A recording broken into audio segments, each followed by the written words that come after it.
Hello and welcome to the Bobby Moore Stand. So I'm Gary, and you'll recognise this face with me. It's Paul Colburn from Hammers United. He's got a very important message, and so I'm just going to hand straight over to him. So Paul, go for it. Yeah, hello, mate. I know. People have been asking me about the boycott um, Hmm. against Brentford. So look, all my pals, all my lot, they're all boycotting. Um, there's just one sitting on the fence. I think he will boycott. But let's make something clear. If he doesn't boycott, we're not going to dig him out. We're not going to moan at him. Yeah. Each to his own. And in the bigger picture, Hammers United won't be moaning at anybody or digging anybody out if they go in. Couple of points on social media. I think I'd like to look at. I saw someone the other day said I can't boycott because it'll affect the team, and that's a matter of opinion. But we lost to Palace, we got thrashed by Tottenham, we got thrashed by Chelsea, and in fact, last season we got more points away from home than at home, and it's pretty obvious already that that'll happen again. What affects performances of the team is the quality of the squad. And in my view, we're not losing games because of our fans. We're losing games because the squad wasn't adequately strengthened in the summer. I'd also point out, Gary, that our best form in recent years was in COVID when there was no people there. Yeah. So I don't agree with that. Someone else. What's the point? What's the point that they've got our money?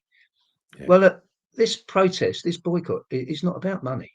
It's about showing the world a half-empty athletic stadium. It's about showing the mainstream press a half-empty athletic stadium, Yeah. so that they introspect West Ham, they introspect Sullivan and Brady, and they look into how badly they are running our club and how inefficient they are. Obviously, it will cost the club a little bit because, frankly, they're giving tickets away at crazy prices, so much so that you can have a loyal season ticket holder that's paid their money up front, and they could be sitting next to someone who's not a season ticket holder that's got a ticket for a third of the price, a third of the price. Yeah. And of course, they're giving the tickets kids for a quid as well. So it will cost them a bit. But largely, this protest, this boycott, is not about money. As for this, what's the point? That really bugs me. You know, years ago, we had the bond scheme that the club Yeah. brought in, and the West Ham fans, they stood proud, they stood together, they stood united, they showed some pride, and the club had to row back. So what the point was, the West Ham fans won that protest.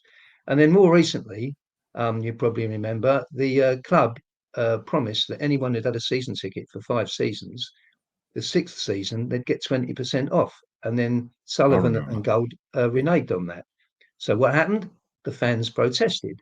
They stood strong, they stood tall, they stood united, they protested. And what was the point? Yeah, the club had to row back. Last season, we had the concessions. You had the club attacking the concessions for our old, our disabled, and our young. The same young people, Gary, they're now offering tickets for a quid to fill the stadium up when we I know. boycott.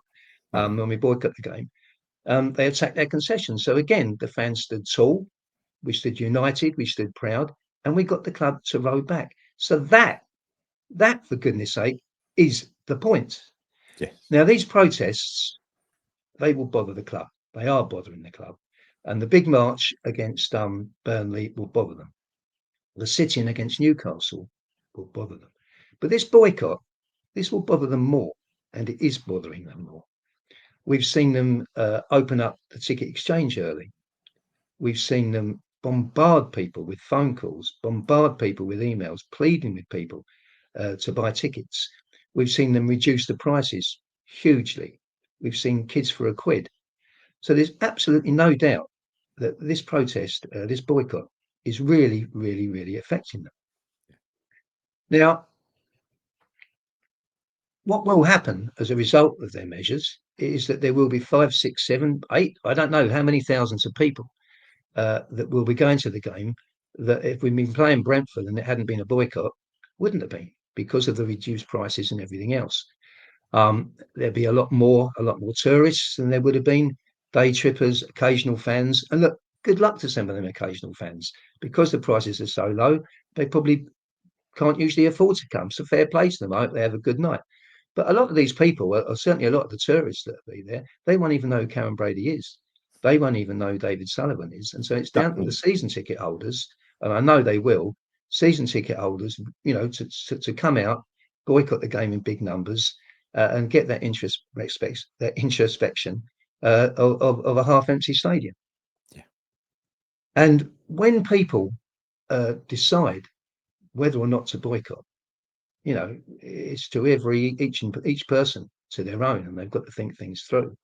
But if you're sitting there up in the gods every week, maybe remember the promise that the seats would be no further away than they were at Upton Park.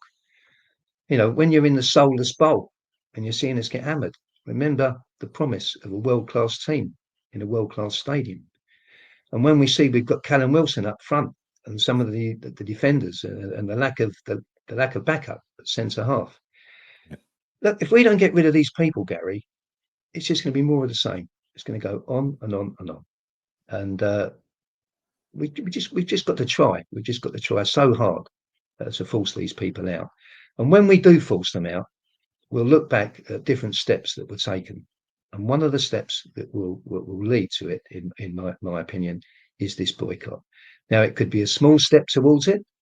It could be a medium step towards it, or it could be a bloody great step towards it. And that really, guys, that depends on you season ticket holders watching. Yeah. So please, it's one game. It's on the telly. You can watch it in the comfort of your home. You can go down the pub and watch it with your friends. It's one game in the grander scheme of things. It's not too much. So please, I'd ask our season ticket holders, seriously consider boycotting, and no more BS, no more Brady Sullivan, no more bullshit, and long live West Ham. Thanks a lot, Gary. Come on, you answer.